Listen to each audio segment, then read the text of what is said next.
Hello, I'm Mark Schaldhausen. Because things on the internet seem to lose their date references pretty quick, today is Friday, October 20th, 2023. On Sunday, September 10th, 2023, we drove from Ely, Nevada into Salt Lake City. Upon arrival, towards midday, we had time available, so we started our tour of the Salt Lake City area at the Loveland Living Planet Aquarium. Expected an aquarium and got quite a bit more. I will tell you, it's very kid friendly, very child friendly, and it is loud. It was very busy on our day, and I would like to go back on a quieter day and spend probably 6 hours there, maybe more. We spent about three and a half, I think. Very, very, very good aquarium. Really nice exhibits, displays, a lot of information, a lot of educational development, very diverse, both inside and out, and we really enjoyed the time.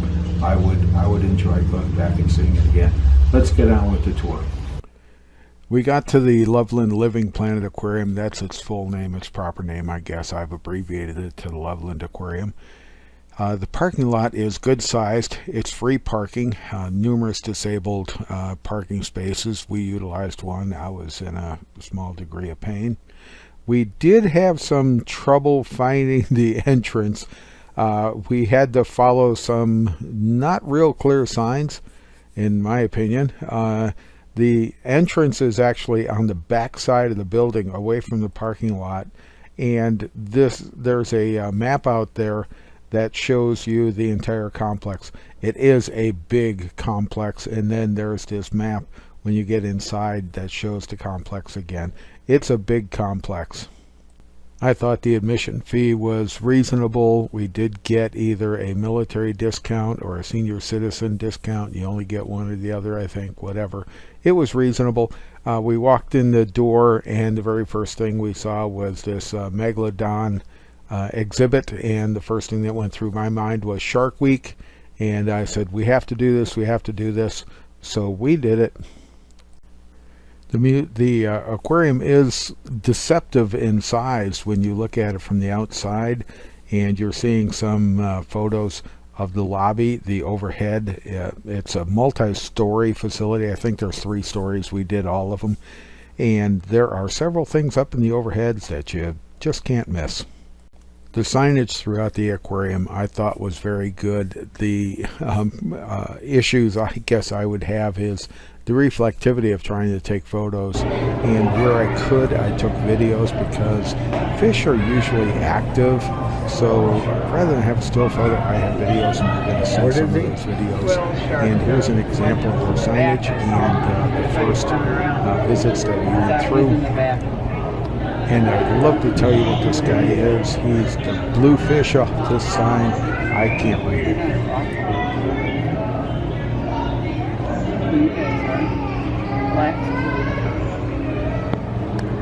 As you can hear in the background, there were a lot of kids there, and they were having a lot of fun. Here is a copper rockfish. I did no camera tricks here. He likes to swim upside down.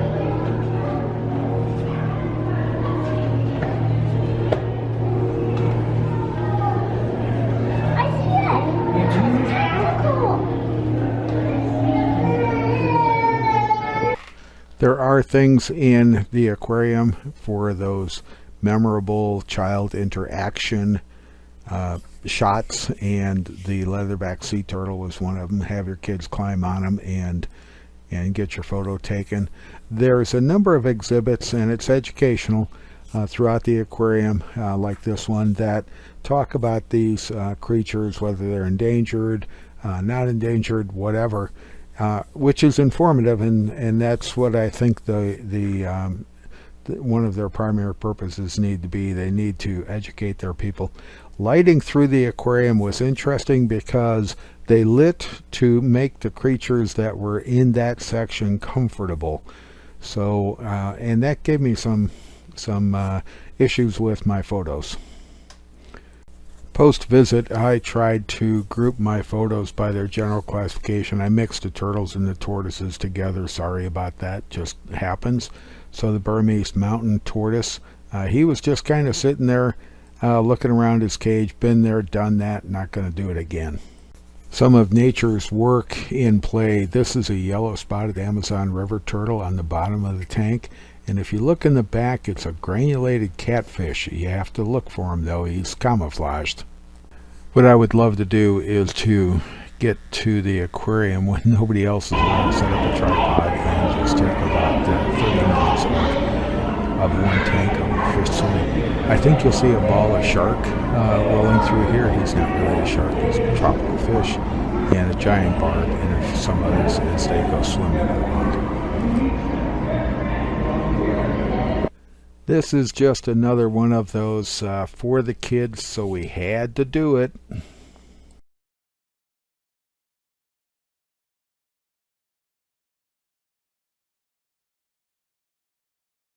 They had what I'm going to call Shark Hall, and in Shark Hall they had a number of different species of shark shown and depicted in their adult sizes.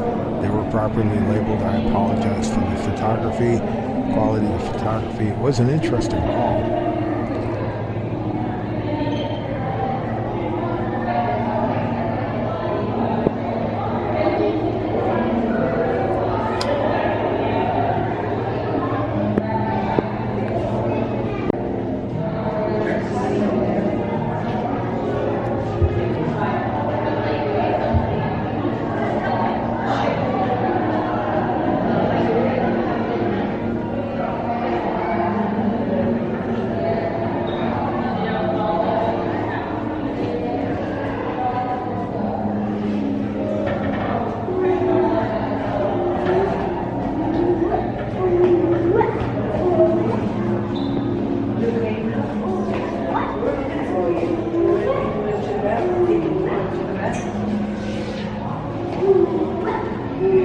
One of the still photos I took in Shark Hall.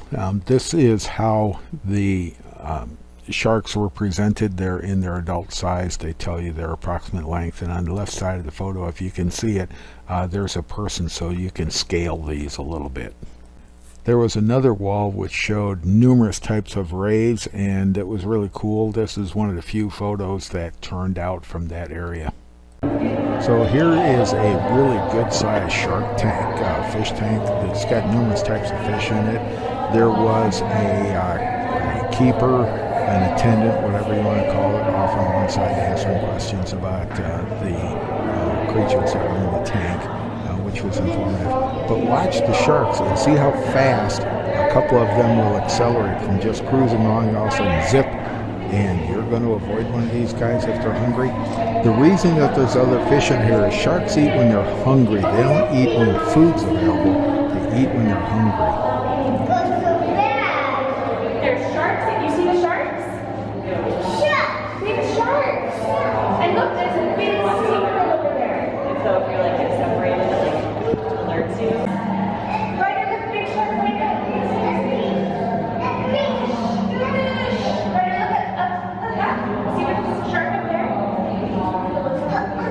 Stay here, Ryder. Stay here. Stay here. Sea turtle. We're gonna look at the sharks. They're feeding them right now. Yes, they're feeding sharks. So they're one of those signs. Yeah, I guess relative to it. Strictly whether I want to see it does impact me. I go to places like aquariums because I want to learn things, I want to know things, and the signage is saying that the sea star does have a brain. I expected that, but it has an eye, one eye on each arm, and it can see about 6 feet. Beyond that, there's nothing that it can recognize. It doesn't have real good vision, so it can recognize things like rocks and stuff, but it's low res. They had a touchy-feely tank with a keeper with an attendant there explaining how to do it, and a lot of sea urchins in this tank, some starfish, a few other fish. There were some rays swimming around, I think, in this tank, It was, the kids were enjoying it. I got my hands wet.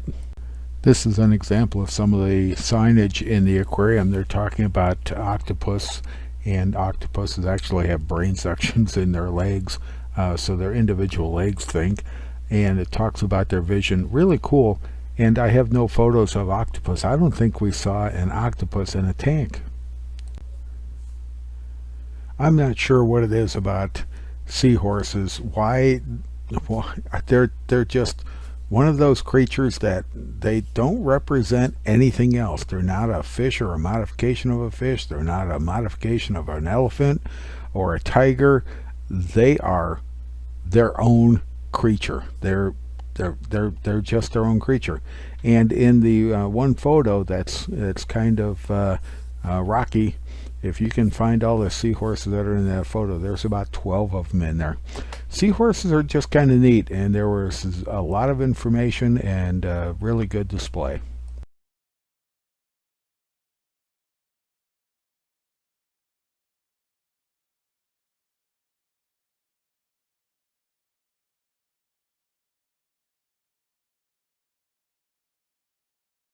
There are many types of rays in the ocean. The sign starts out talking about stingrays, and here is their ray pet and touch pond. I don't think these are stingrays, but I didn't see a sign that identified what type of ray they were.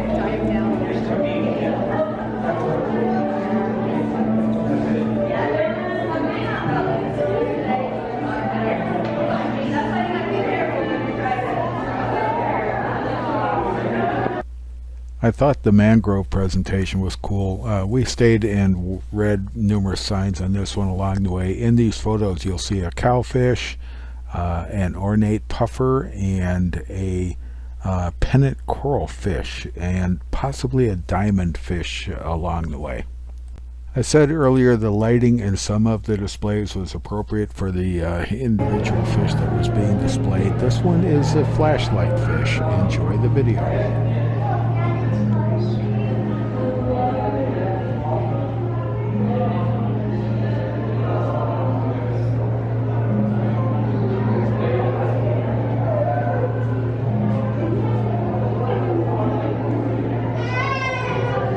Why do fish swim vertical? How about because they like to? Camouflage. It keeps them from their predators. It lures their prey in closer. And here are the razorfish. Everything in life has a place in the food chain, and amenities are out there as well. And here's a good look at some of them.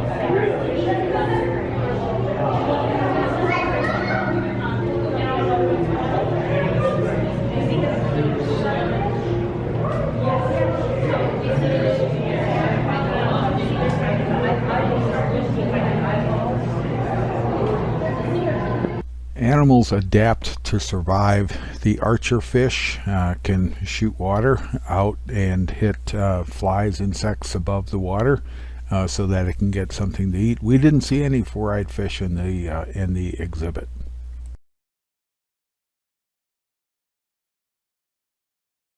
Have you ever wondered why they're called clownfish? Here's their exhibit.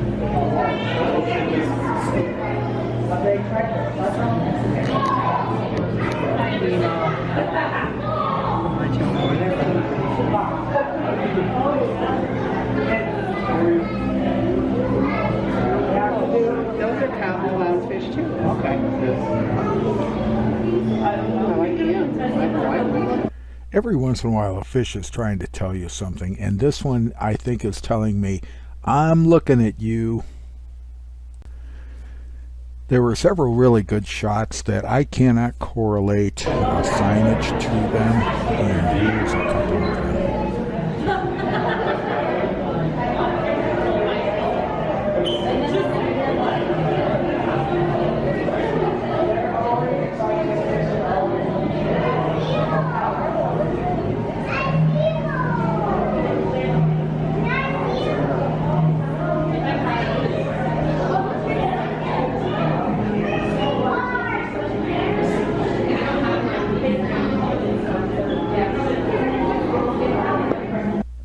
lot of educational signage, and this little girl was just having fun.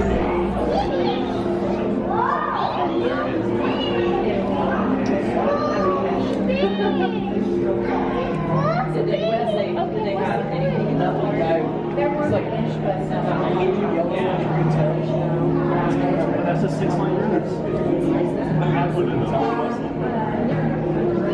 And if they'll swim, actually, just to like protect themselves. Maybe got another picture.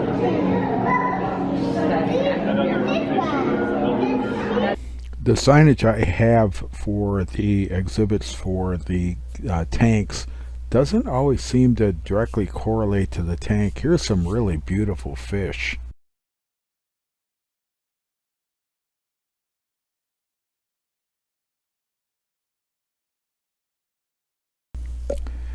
Their presentation of reef invaders is interesting. Lionfish is a beautiful fish. It's an interesting fish. It's not a native fish to the Caribbean. It was introduced probably by hobbyists that it got too big for their tank, so they released it. I mean, what the heck, it's only one fish. Well, when 10 people each release one fish, you now have spawning capability, you have breeding capability. It was interesting. A number of issues where introduced accidentally or on purpose species have become invasive. The snakes in Florida, the list goes on. I think I said earlier, a lot of fish, really good signage. Some of the signage I couldn't link. These are just a couple of beautiful fish. Fish frequently have really good camouflage. This oyster toadfish, okay, a fish that lives on live oysters. He's in this photo and his fin looks like an oyster shell. Our visit was in September of 2023. Today is into October of 2023. On the news, they are consistently referring to the extremely warm temperatures in the Gulf of Mexico and the Atlantic, and as well as in the Pacific, and they're talking about the stress that it is putting on the reef and it's killing the coral. And we found this exhibit on the coral reef. Having done scuba diving in places like the Philippines and off of Japan, the coral reefs are absolutely beautiful. To lose them would not only significantly hurt the ocean and the world's ecological system, but would take a lot of beauty out of the world.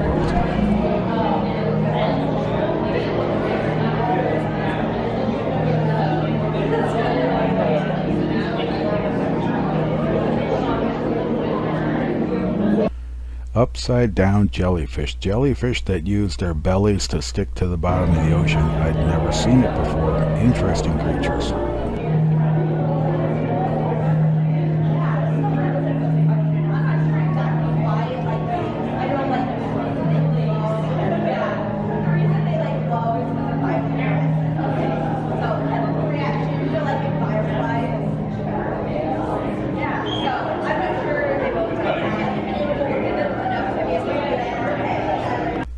The first two photos in here are blue angelfish, and then we go to the passer angelfish.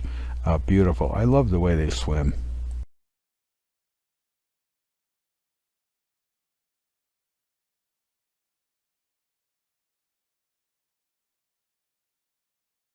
Then we have the pinecone, Japanese pinecone fish, which is interesting. Love the color, and it looks like a pinecone. And the Pacific Creole. Zebra mantis shrimp, and this guy was a little bashful. He was sitting in his cave. He was digging a hole, as he was talked about, and then they talked about how shrimp see.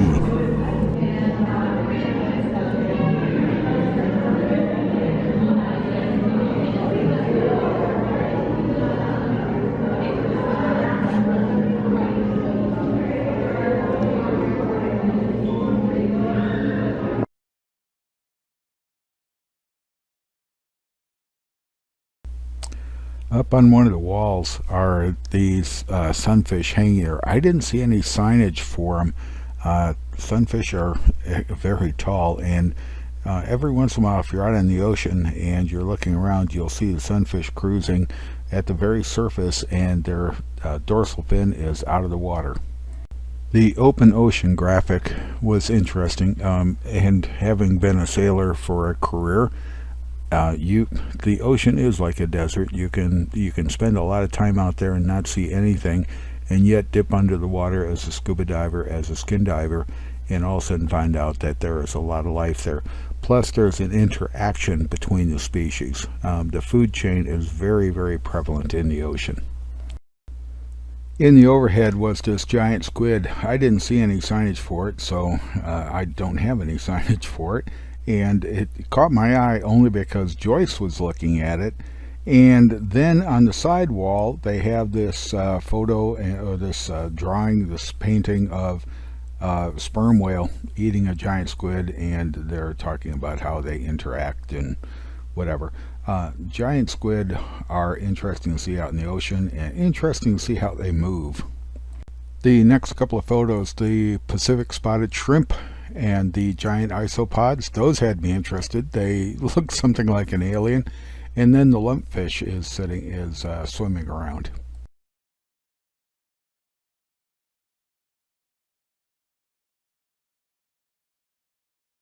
The northern sea urchins, which I've always kind of enjoyed seeing, they're interesting little creatures on the bottom of the ocean to kind of watch and play with. We're just hanging around. Thanks to the crane family for donating this whale bone. I wish I had something to size it. I wish I would have had Joyce's hand or something in the photo. The penguin exhibit was expansive, to say the least. It was very big, and I've got some videos here that I'm going to show you of these guys moving around. The signage explained how these birds evolved from being a flying bird to a swimming bird, and how that kind of came about in general terms. And the questions that you ask kids when they're seeing penguins is, how many penguins can a polar bear eat? And they'll come up with some number. Well, no polar bear is native to any area of the globe south of the equator, and no penguin is native to any area north of the equator. Penguins to the southern tip of South America, the Antarctic, and the southern tip of Africa, and that's about it. And polar bears to the Arctic region.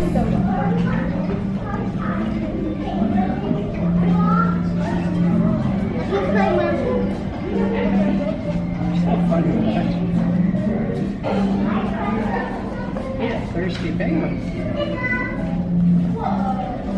Pushing over.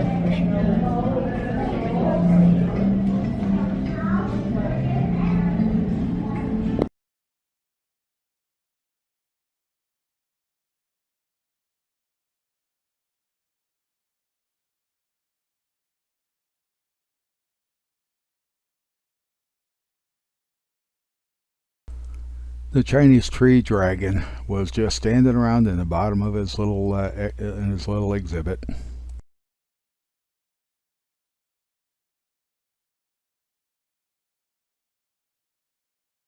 The Asian vine snake, it is a venomous snake, as the signage explains. Its rear fangs are the toxin fangs, are the serum fangs, and in order to get you, so to speak, he has to chew on you, but it's not considered harmful or dangerous. It's not considered dangerous to humans. So they asked the question, is it a dove or a pigeon? And their explanation is the terms are interchangeable. Dove is normally used for the smaller species, pigeon for the larger species, and there's several different species in this display. They were just kind of hanging around, not doing a whole lot. I did not expect to find a leopard there, the clouded leopard, and I wonder if this is also a Moor leopard, which was from the Hogel Zoo. And this signage is talking about the ability of this cat to climb trees, probably one of the best cats, tree climbing cats, and that's because of it's an adaptation in its ankles that allows it to rotate its feet. a number of active fish in here. The clown loach, a couple of barbs, the shark, red-tailed shark minnow. We used to raise barbs. We used to have barbs in our fish tank. They were easy to take care of and they're fun to watch. And watching these guys was just fun. I enjoy watching tropical fish, especially colorful ones.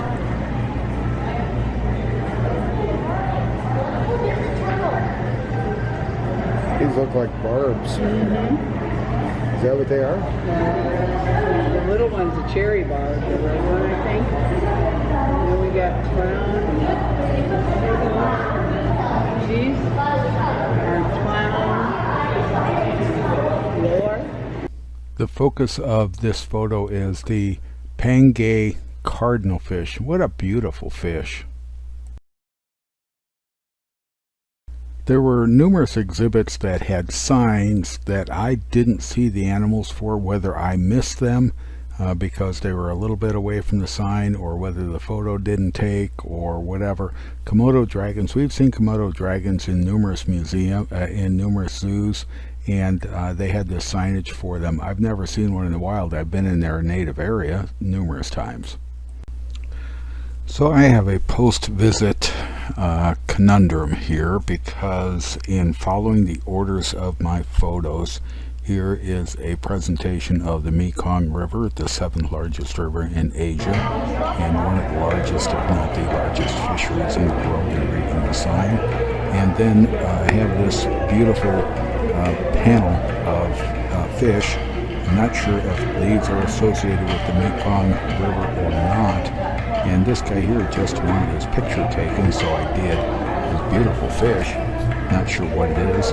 And then we had these fish swimming, so I photographed them. The aquarium had this information on their research vessel, the Endurance, and they had this fake bridge, so I had to get a photo of Joyce at the helm. And this information about ROVs and submersibles and the difference, and my definition is a submersible can take people, an ROV can't. An ROV may or may not be tethered. It may be radio type or acoustically controlled, but it's up to them.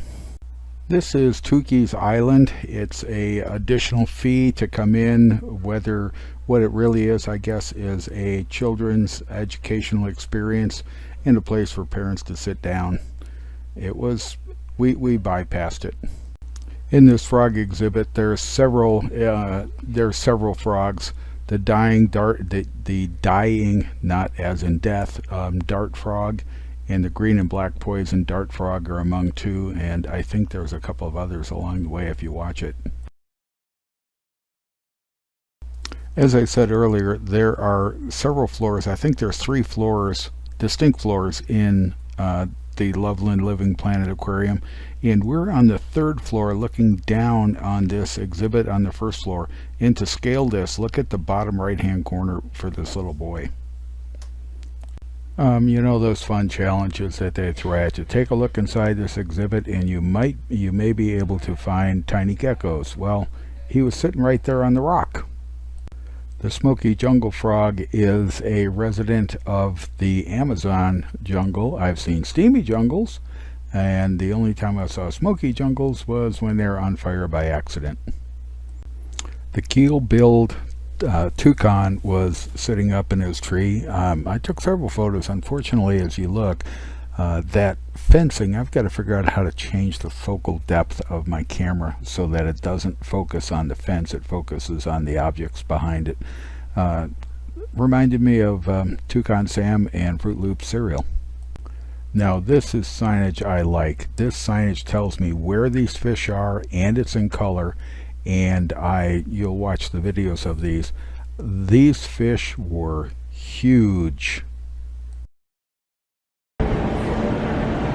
What are they?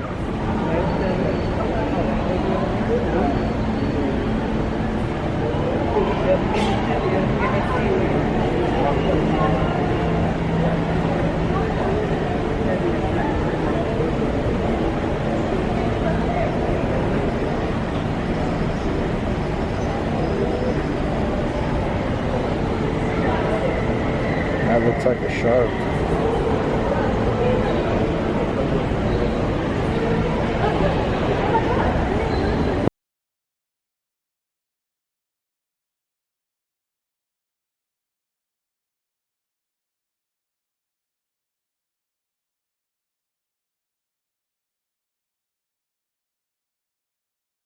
The signage for the Mata Mata, which is a South American to maybe the very southern parts of Central America, is a turtle with interesting camouflage, and in the photo he's almost tough to differentiate from a tree or from leaves, which is what the write-up tells you. The electric eel, which really nice signage about the electric eels and how they work, and which was good and educational. And like most eels, he was just sitting in the background, just laying there. I love it when I go into a place like an aquarium, a zoo, a museum, and it reinforces what I know is fact and fantasy about animals. This is talking about piranhas, the fact that they don't do what Hollywood shows them as doing, as in if you dip your toe into piranha infested water you're going to get eaten alive. Not true. These piranhas are sitting there, and a lot of myth about animals, and the aquarium was dispelling a fair amount of them. The dwarf caiman, which we've seen in numerous places, can grow to be 4 to 5 feet long, 4.5 feet long or so, whereas a saltwater crocodile can be up to 23 feet. I don't care. At 4.5 feet with those jaws, I'm not interested. The second photo is his head above the water. He's a stealthy swimmer, and he waits for his dinner to come to him. This yellow anaconda was just sitting there, and the nice thing, and I've said this before, the nice thing is the Loveland Living Planet Aquarium explains a lot about these animals, or explains about these animals. It's a constrictor. It can unhinge its jaw. It was an informative exhibit, and this is a good sized snake. I'm going to guess he was somewhere in the vicinity of 6 to 8 foot. Jellyfish. There's a lot of different types of jellyfish, and at least one, which is called the blue moon jellyfish, when we were in Corpus Christi, Texas, don't sting, so you can swim with them. We chose not to. They had a number of different jellyfish displays. I'm going to let you look at the signage and watch them. I just love the way that jellyfish just move through the water. They are current sensitive. They don't have a whole lot of swimming power, but they can swim and control their direction to some degree. Really good display on numerous types of jellyfish here.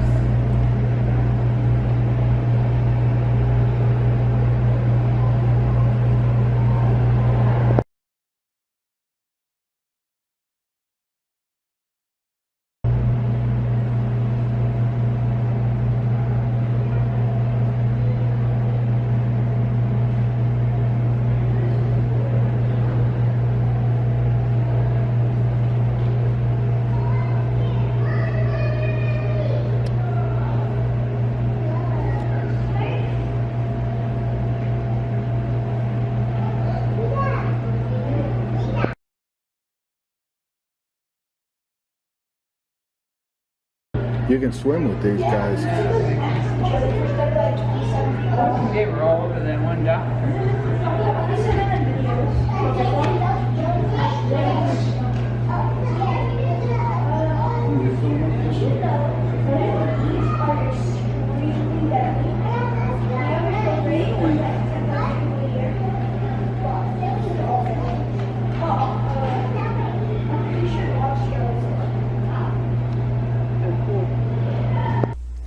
A fair amount of Utah is desert. There are some mountain ranges which give them beautiful forestry area and whatever. This series of displays is talking about desert dwellers, things like scorpions, stink bugs, tarantulas. We have tarantulas here in Southern California. We see them all the time. They're not going to sting you. They aren't going to bite you. We pick them up very carefully, usually using a stick or something to move them out of the way to protect them. This was a really nice exhibit.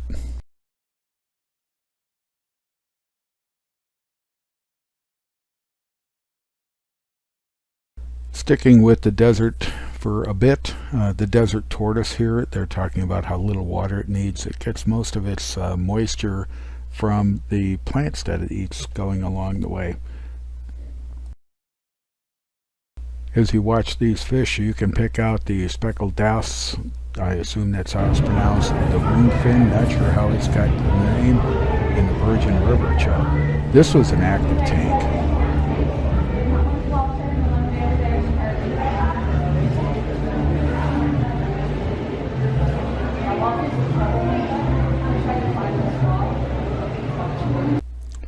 Numerous exhibits throughout the Loveland Living Planet Aquarium talked about invaders to the ecosystem, and here's another one of them.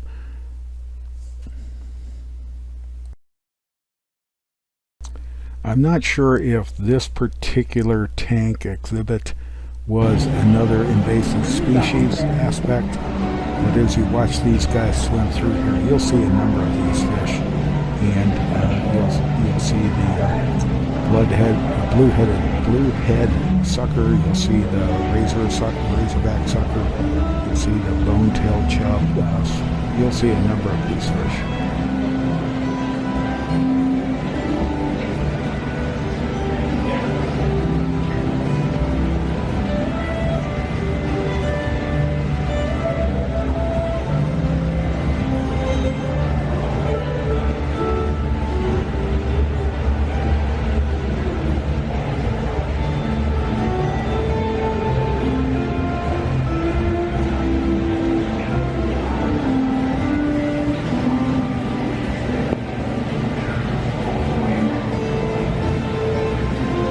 Talking to a few of the local residents, particularly the people who had interest in fishing, evidently the cutthroat trout is a very popular catch up here. It's a good game fish to catch. It plays your line, makes you work to bring it in, and it's good sized and good tasting. The Burrell toad, which was to me a little unusual, he was favoring the water. He kind of took a dive while we were standing there.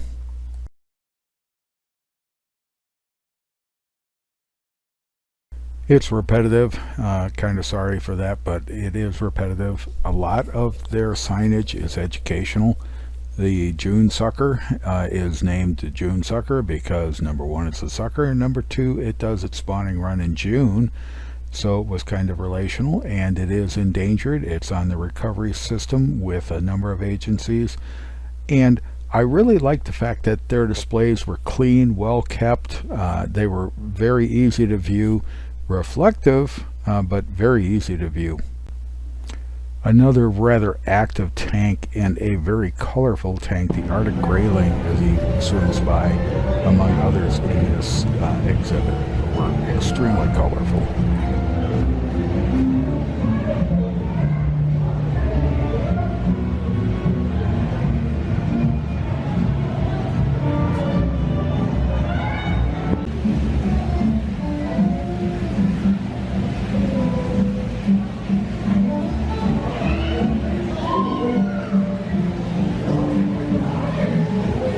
Brine shrimp. We used to get brine shrimp and feed them to our tropical fish when we had tropical fish, and I did not know that the Utah state official state crustacean is brine shrimp.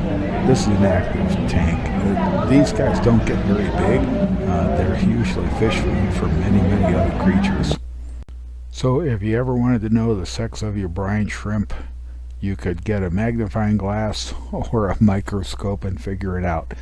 A barb-tailed salamander, and he was out just sitting there having a good time in the sun. This series of panels kind of explains some of the diversity that you will find in Utah if you start digging up. 500 million years ago, it was pretty wet. With a fair amount of fish running around, fair amount of sea creatures. 30,000 years ago it was drying out, some major lakes, and then today it's got its lakes and it's got its rivers, it's got its forests, it's got its mountains, it's got its brine shrimp, the official state crustacean. It was interesting. Another one of the educational exhibits of the Loveland Living Planet Aquarium, and explain the water cycle without the water cycle, without understanding the water cycle and how we're changing the water cycle or affecting it. Our species is in trouble. There was a large, probably half an acre or more, of outside activities, a lot of them educational, as you'll see as you leaf through these panels, as these panels run through the display. A lot of them are there to entertain the kids and to kind of burn up some of their energy so that they can go back into the aquarium and learn a little bit on the fun side of having a life, or however you want to phrase it. I enjoyed walking through there and looking at their how they use their imagination to create a lot of these things.